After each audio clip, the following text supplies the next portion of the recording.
Soy Roberto Pombo y estas son mis preguntas. Un programa de Prisa Media hecho posible por CAFAM, Inspirando Sonrisas.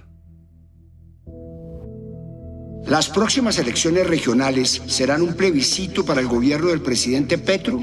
¿El péndulo político en Colombia está yendo otra vez hacia la derecha? ¿Cuál va a ser el rol del resurgimiento de la violencia política en la próxima jornada electoral?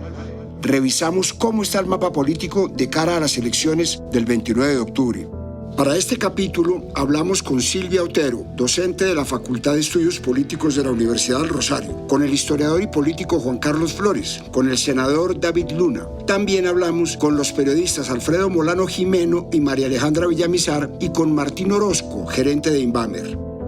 Soy Roberto Pombo. Bienvenidos a mis preguntas. Y sí, mi hermano, yo hubiera querido que fuera subterráneo. Pero está contratado, papá. Está contratado. Es que no es un metro de cartón, querido. Es un contrato con 24 billones de pesos. ¿Tú sabes cuánto cuesta conseguir 24 billones de pesos, papá? No sabes porque no los conseguiste. Le sobraron 2 papas a la alcaldesa Claudia López. Pero bueno, esas son solo formas. Estas declaraciones se dieron recientemente en un encuentro con jóvenes del Partido Verde. Como se oye claramente, la alcaldesa revela una transacción política, de esas que todos sabemos que existen, pero con las que nos escandalizamos cuando salen directamente de la boca de un poderoso y es ratificada por otro poderoso. El presidente Petro le ofreció apoyo a la Claudia candidata en 2019, sí y solo sí echaba para atrás el metro elevado. Claudia no aceptó y de ahí salen los papás de la grabación. El presidente Petro aceptó en un trino que todo sucedió. Pareciera una noticia más en un país en el que sobran las noticias, pero a mí me sonó a algo mucho más profundo e importante. Me sonó distinto a todos esos reclamos, tires y aflojes entre el presidente y la alcaldesa. Me sonó, por supuesto, muy distinto a todos esos elogios mutuos, a esos abrazos fundidos que se daban cuando Petro estrenaba su nuevo puesto y ella, ya más canchera en el suyo, lo recibía en el Palacio Líbano. Nos hemos comprometido a cesar esa controversia, a volver a las mesas, la técnica y la jurídica, y también a aceptar sus recomendaciones. Me sonó al abandono de Claudia de sus intenciones por tener una relación sana con el presidente. Con esas declaraciones, esa foto armónica en el avión presidencial en la que trabajaban sobre una hermosa mesa de madera perdía todo su valor. Era el "ya no lo soporto" de Claudia y era una pelea más de Gustavo, una de las múltiples que compra cada semana. Pero al día siguiente me apareció un video absurdo de un muchacho de Cali que promete ser un Bukele, hacer una megacárcel y meter a todos los delincuentes presos como si tuviera la plata y las competencias para hacerlo. Un populismo que emociona al que atracaron, al que se siente inseguro, que es casi todo el mundo, pero al final es populismo. Ese video me recordó que estamos en elecciones, una época llena de pirotecnias y mentiras, en donde nada es lo que parece y en la que las peleas significan mucho más que la pelea, más aún si sus protagonistas son los 2 políticos de elección popular más importantes del momento. Me sentí ingenuo, me he vuelto un poco ingenuo ahora que estoy ennegreciendo porque le creo a la gente más de la cuenta, incluyendo a los políticos. Le creí el feroz reclamo a Claudia, un reclamo justo de todas maneras, pero ya no creo que se trate de ningún cansancio en la relación con el presidente, sino del disparo de largada de las próximas elecciones de alcaldes y gobernadores y de su propia viabilidad de cara a las presidenciales del 2026. Los políticos no lloran, los políticos calculan. Hace varios capítulos que no pensaba en Shakira.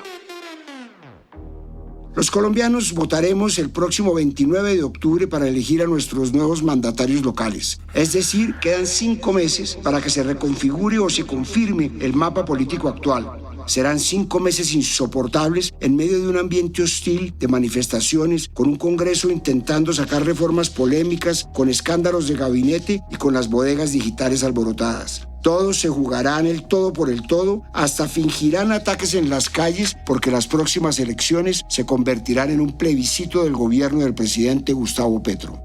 Por eso me llamó la atención el rompimiento de Claudia López con el presidente. Sabiendo que es una política con olfato, con ADN ganador, pero sobre todo con información, su movimiento es al mismo tiempo una lectura del que muchos políticos se van a plegar rápidamente, especialmente en las grandes ciudades, y hoy vamos a tratar de descifrarlo. ¿Cómo estará calculando la alcaldesa de Bogotá? ¿Qué marcará el acontecer de las siguientes elecciones? ¿Hacia dónde se está moviendo el péndulo político? 1. La promesa de cambio, como diría el presidente, se despiporró. Lo que pasa es que se me despiporró. Aún recuerdo el día de la posesión y ese primer discurso que el nuevo presidente le daba a sus ministros. Les advertía que había que hacerlo distinto, que todos los ojos del país estarían mirando con atención porque la gente esperaba mucho de ellos. Todas las lupas de todo lo que ustedes se imaginen, nacionales e internacionales, están sobre nosotros, porque aquí quienes se resisten al cambio y se han robado este país, quieren que nosotros hagamos lo mismo para derrocar la ilusión de la transformación. Se sentía un liderazgo muy sensato y de unidad que rápidamente se fue desvaneciendo por cuenta de polémicas y peleas permanentes, y la opinión sencillamente empezó a decir que esto es más de lo mismo. ¿Qué es más de lo mismo? Las mismas caras de varios funcionarios que han desfilado por los últimos gobiernos, el escándalo de su hijo Nicolás que terminó en la negación de su crianza, el fin de la coalición de gobierno, la mermelada para intentar pasar reformas claves, la subida de la gasolina, el escándalo de la niñera interrogada en el sótano de Palacio, la inauguración de la vía alterna a la Panamericana que 4 días después presentaba un estado lamentable, el cambio estético del SMAT, los ataques a la prensa, la trinadera compulsiva peleando hasta con su sombra, la invitación a las hijas y a la esposa de Kiko Gómez, un exgobernador condenado por 6 homicidios, al matrimonio del hermano de Petro, las llegadas tarde prácticamente a todo, la echada por teléfono de la ministra de Cultura, la carta de más de 700 artistas reclamando atención, el pésimo manejo que le ha dado al comisionado Danilo Rueda la paz total, los descaches de la ministra Irene Vélez, las peleas con el fiscal y con las cortes y muchos otros episodios más. Es interminable la lista de episodios erráticos y el nulo interés por corregir o por explorar fórmulas de consenso los que fueron abriendo el boquete en la opinión pública. En prácticamente todas las encuestas, la desaprobación del presidente es más alta que la aprobación, y en prácticamente todas las encuestas, la mayoría de los colombianos creen que las cosas están empeorando. Creo que la alcaldesa López lo ve con claridad y, a juzgar por el rompimiento, no cree que la presidencia esté dispuesta a dar un giro en su estrategia y enfocarse en algo que lo saque del fango y restablezca la confianza en esa promesa de cambio. Mucho menos ahora que decidió apostarle a la calle, luego del impresentable escándalo de chuzadas, audios y acusaciones entre 2 de sus principales alfiles, Laura Sarabia y Armando Benedetti. ¿Cómo abordarán los candidatos ese escenario? Hablo con el historiador y político Juan Carlos Flores. Del árbol caído todos hacen leña. Todo depende, por supuesto, de cómo se desenvuelva el caso judicial que involucra a las gravísimas acusaciones hechas por quien fuera la mano derecha del presidente y su embajador en Venezuela, el señor Benedetti. Es claro que habrá un sector de la oposición que se lanzará al antipetrismo más feroz. Habrá otro sector fundamentalmente relacionado con aquellos senadores y representantes a la Cámara que van a sacar el máximo provecho de un gobierno que se debilita para obtener puestos y contratos, y que en las regiones caminarán sobre el filo para no romper con el gobierno Petro y no perder toda esa cosecha de favores que generalmente entregan los gobiernos débiles, como ocurrió con San Pedro. Y habrá al mismo tiempo una suerte de candidatos cívicos en algunos lados que intentarán distanciarse de la pérdida de credibilidad del presidente, que si este caso judicial se profundiza se va a disparar.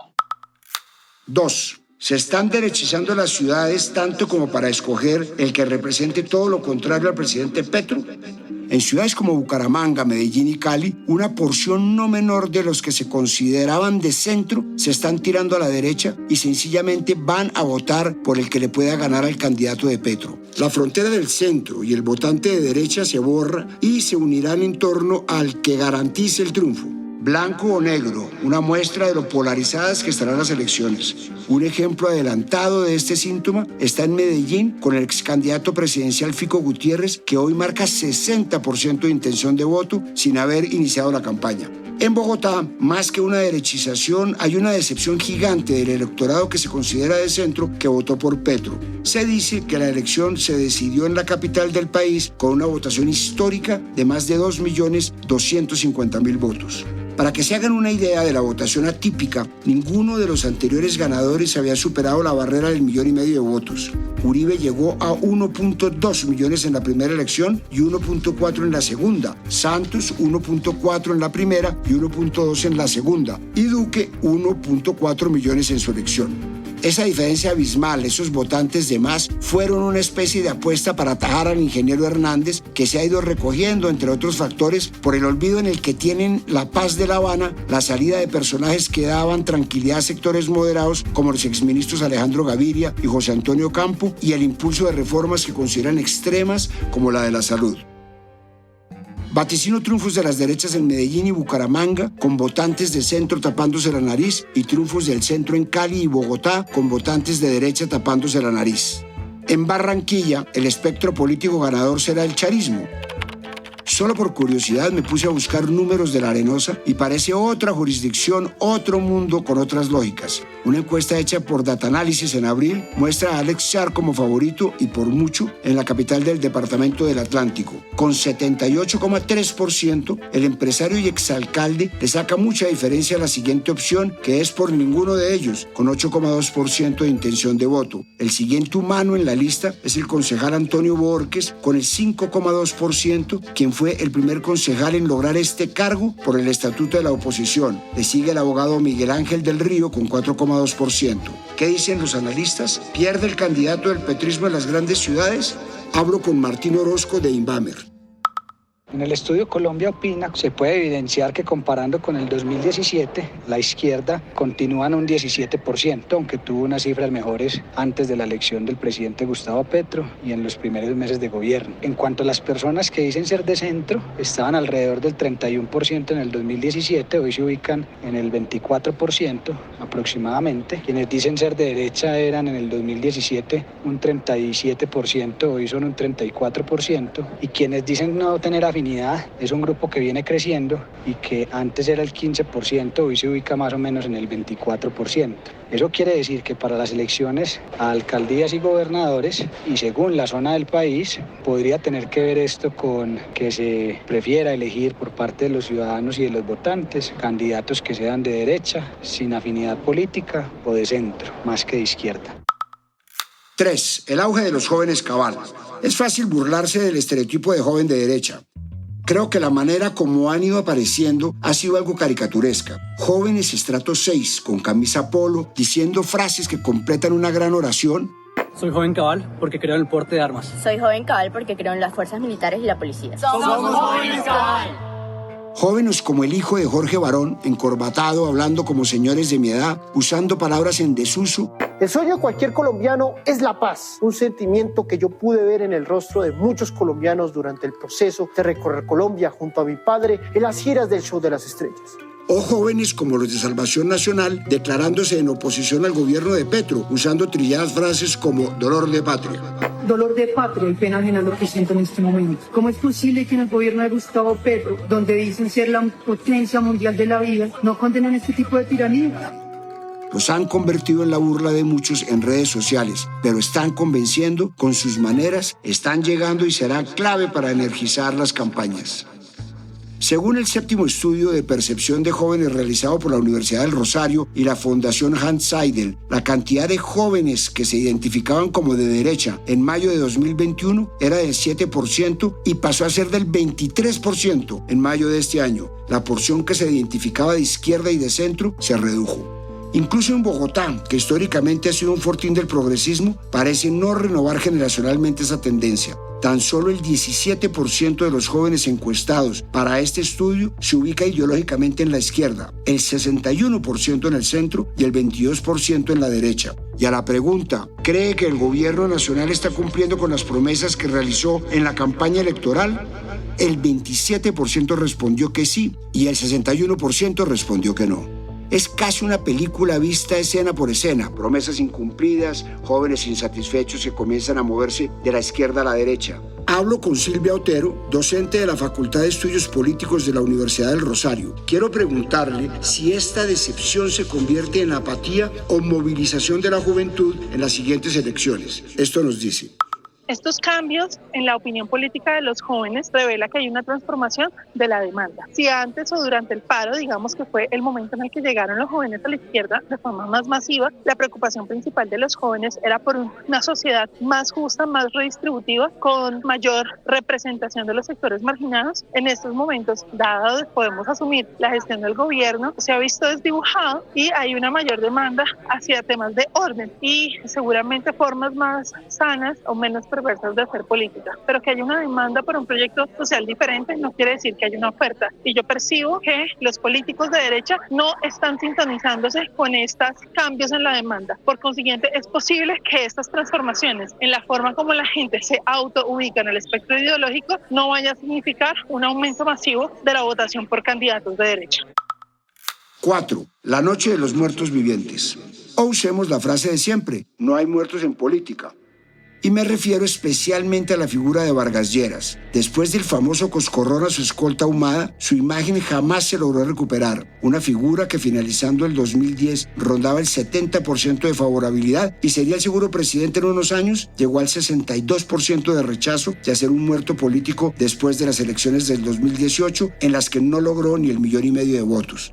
Vargas, otro político que huele la sangre a kilómetros, está entendiendo que tiene un nuevo juego en un escenario en el que Petro va en picada, pero aún no encuentra un peso pesado para contrastar. Por eso ha sido un fuerte crítico de las reformas del presidente Petro, pero también se ha atrevido a hablarle duro al expresidente Uribe, asombrado por su silencio. Y sí, nos hemos sentido bastante solos. Qué bueno que eso se pudiera promover, porque entre otras cosas tampoco hemos entendido el silencio y la actitud del doctor Álvaro Uribe, tan beligerante en otras épocas y cuando más lo necesitamos, tan silencioso. Por eso se ha declarado en oposición a este gobierno. Mi llamado hoy aquí desde la ciudad de Medellín es a todos los partidos que no comulgan con el gobierno para que nos unamos con la mayor generosidad. Y al menos y por ahora en el empresariado y un importante sector político lo empiezan a ver como un candidato que no le disgusta al votante de derecha porque habla duro y ejecuta y al mismo tiempo conecta con el votante de centro porque viene de ser santista y promotor de la paz de La Habana. Todo dependerá de qué tan pronunciada sea la caída de este gobierno y de si logra rodearse esta vez de políticos distintos a los cuestionados del pasado. El contexto hará su parte. Las cosas han cambiado tanto de entonces a ahora que es probable que ese mismo video del coscorrón, en lugar de hundirlo, lo elija esta vez. Su regreso se medirá también en el éxito de sus candidatos en estas elecciones. Por ahora se le ve tomándose fotos con viejos conocidos, dando discursos y liderando una oposición que viene creciendo. Vamos, señores candidatos, con todo el viento a favor. Estamos en la mejor posición posible. Hablo con el senador David Luna, cercano al exvicepresidente. ¿Qué papel puede jugar la figura de Vargas en estas elecciones? Cambio Radical ha sido coherente en el ejercicio de la oposición. El líder natural de este partido es Germán Vargas Lleras, quien no solamente reúne a su bancada, sino adicionalmente tira línea sobre por qué hay que hacer ajustes en los proyectos presentados por el gobierno del presidente Petro. Pero además, el doctor Vargas ha salido a los departamentos, a los municipios, a conversar con la ciudadanía, con los sindicatos, con los empresarios, con su militancia. Por supuesto, contándole las preocupaciones que tiene sobre el actual gobierno del presidente Petro, por qué razón vamos por mal camino, cuáles son nuestras propuestas alternativas y adicionalmente motivando a ciudadanos a que participen en las elecciones del mes de octubre. El Partido Cambio Radical está muy activo, liderado por Germán Vargas Lleras. 5. ¿Es España la bola de cristal en la que se puede ver el futuro? Este panorama parece ser mundial. El domingo 28 de mayo, España vivió lo que podríamos vivir en Colombia en octubre, un cabrillazo bastante extremo hacia la derecha. Aunque el gobierno nacional está en cabeza de Pedro Sánchez, del Partido Socialista Obrero Español, PSOE, las elecciones autonómicas se quedaron en manos del Partido Popular, un partido tradicional de derecha, y de Vox, que está más a la derecha que el Partido Popular, que es más bien nuevo comparado con los otros. Voy a mencionar un solo ejemplo para ilustrar lo que pasó. El municipio de Encinarejo, de la provincia de Córdoba, quedó en manos del candidato de Vox, llamado Francisco Franco. 6. Se reencauchan los delfines. Y esto pasa porque los que cazaban delfines se convirtieron en delfines o no pueden atacar a sus nuevos delfines. El escándalo del hijo del presidente, Nicolás Petro, ha llenado páginas enteras de los medios de comunicación. No es para menos, está siendo investigado por la Fiscalía por presunto lavado de activos luego de ser denunciado por su expareja, Day Vázquez, de recibir dineros de Samuel Santander López Sierra, más conocido como el Hombre Malboro, exnarco que cumplió condena por narcotráfico en Estados Unidos. A Nicolás también se le ha visto en fotos con Musa Abraham Besaile, hijo del ex senador Musa Besaile, involucrado en el escándalo del cartel de la toga, y enfiestado con Jorge Gerlain, sobrino de Julio Gerlain, otro político mencionado en el caso de Aida Merlano. Y toda esta introducción para decir que en las próximas elecciones los candidatos afines al gobierno tendrán más difícil vender el argumento contra el poder heredado, porque en muy poco tiempo han demostrado que también saben nadar en acuarios y con muchos más elementos por cuestionar. Apellidos como Lara, Galán, Serpa, Gaviria, Petro, entre otros, sonarán en las próximas elecciones, y ser delfín no será un gran pecado mortal como lo fue en medio del llamado estallido social. Hablo con la periodista política María Alejandra Villamizar para analizar el segundo round de los delfines en la política. Ser un delfín político. A algunos no les gusta definirse así, llevar el apellido de su familia, de su padre o de su madre vinculados tradicionalmente a este quehacer de lo público puede significar, en muchos casos, estar más adelante en el partidor de una carrera electoral. Sin embargo, el mundo ha cambiado tanto y los jóvenes herederos, digamos, de esta vocación en algunos casos, pues se van confundiendo con su propia juventud, con su propia generación. Sin embargo, hay que decir que las estructuras políticas privilegian en muchos casos a los delfines porque ya tienen un trabajo adelantado y un terreno ganado, y es la recordación, por ejemplo, que la gente sepa quiénes son, que la gente los identifique. Muchos han entrado en un proceso de frustración. No todos los Serpas serán, no todos los Cepedas serán, no todos los Galán serán y no todos los Petro. Aquí esos apellidos van pesando, pero también van generando muchas resistencias. 7. La violencia y el narcotráfico jugarán su papel en las urnas. La llamada paz total no termina de cuajar, y mientras tanto candidatos, líderes sociales, activistas y población civil están siendo amenazados y asesinados en todo el país, amenazando con un proceso electoral violento en muchas regiones de Colombia.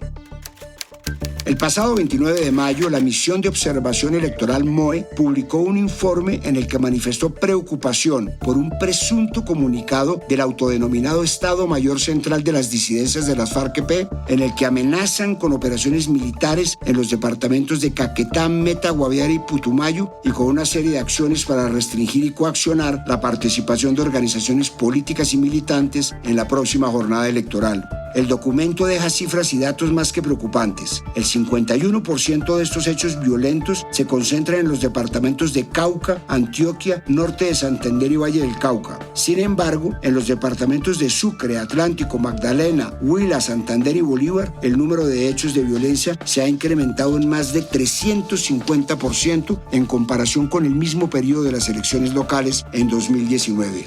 De acuerdo con este informe, abro comillas, un ejemplo de esta situación está ocurriendo en Montes de María, donde se ha recrudecido el control social por parte del Clan del Golfo.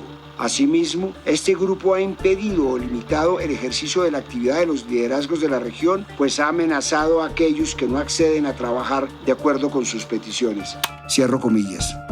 El informe Violencia Político-Electoral, realizado por la Fundación Paz y Reconciliación, PARES, deja unas cifras igual de preocupantes, abro comillas. Desde el 29 de octubre de 2022 hasta el 30 de abril de 2023, excluyendo los hechos perpetrados contra líderes y lideresas sociales, en el Sistema de Información de la Fundación Paz y Reconciliación, CIPARES, día de por medio se registró una víctima de violencia político-electoral. Cierro comillas. Así dice el documento tan solo en su introducción. Un dato preocupante y paradójico en un país que firmó un proceso de paz hace tan solo 7 años. De esta ola de violencia no se salvan candidatos ni activistas de ningún partido ni movimiento. Este informe registra, por ejemplo, 18 homicidios, de los que destacan como de mayor gravedad 2 asesinatos de miembros del Partido Comunes en el Valle del Cauca, el asesinato de un concejal y líder indígena en Caldono, Cauca, y el asesinato de un ex candidato a la alcaldía de Puerto Rondón y militante del Centro Democrático en Arauca. Según el documento de seguimiento a los indicadores de seguridad y resultados operacionales del Ministerio de Defensa, hay varios delitos que han incrementado sus números con respecto a años anteriores. Ejemplo de esto es el secuestro extorsivo, que entre enero y abril de 2022 se reportaron 34 casos, mientras que en el mismo lapso de este año se incrementó a 89. En el caso del secuestro simple, la cifra de enero a abril del año pasado fue de 10 casos y en este año subió a 46. Es bastante obvio que la violencia y el narcotráfico tendrán un papel importante en las elecciones de zonas apartadas, pero en las grandes ciudades las alertas y los reflectores también se deben encender. Con más de 200.000 hectáreas de coca, un consumo interno disparado y una acción de la fuerza pública limitada, el dinero del narcotráfico entrará a las grandes ciudades y jugará un papel en varias campañas como en los viejos tiempos. Por estos días hay mucha celebración por la coca incautada, pero dejo esta pregunta. Si estamos en niveles históricos de siembra y producción, ¿no resulta lógica más incautación? ¿No es truculento calcular en toneladas y no en porcentaje incautado del total de la producción? Porque incautar, por ejemplo, 100 toneladas de 1.000 resulta más impactante que 150 de una producción de 2.000. De acuerdo con datos del Ministerio de Defensa, la erradicación manual de cultivos de coca y la incautación de cocaína ha disminuido respecto al año anterior. De enero a abril de 2022 se erradicaron más de 25.000 hectáreas de ese cultivo, mientras que en esos mismos meses de este año solo han sido 3.965, y mientras la cocaína incautada entre enero y abril del año pasado fue de 245 toneladas, en ese mismo periodo de 2023 bajó a 209 toneladas. Ahora, la realidad es que no se está incautando más que antes, ni en toneladas ni en porcentaje. También que hay más droga que antes. Hay que enfrentar esta realidad. Hablo con el periodista de Conflicto Armado, Alfredo Molano Jimeno.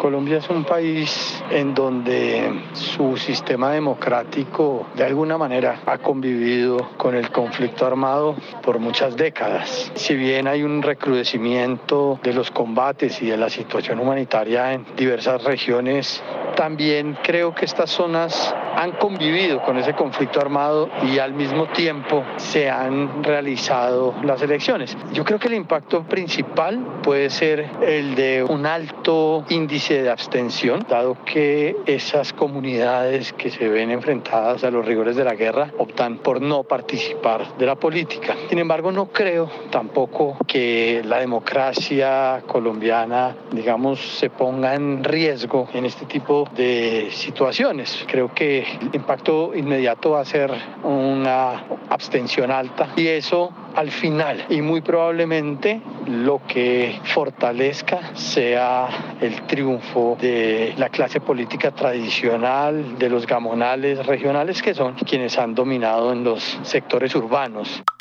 Cierro el capítulo con la certeza de que Claudia López será candidata a la presidencia y de que de estas elecciones locales dependen buena parte de sus opciones en el 2026.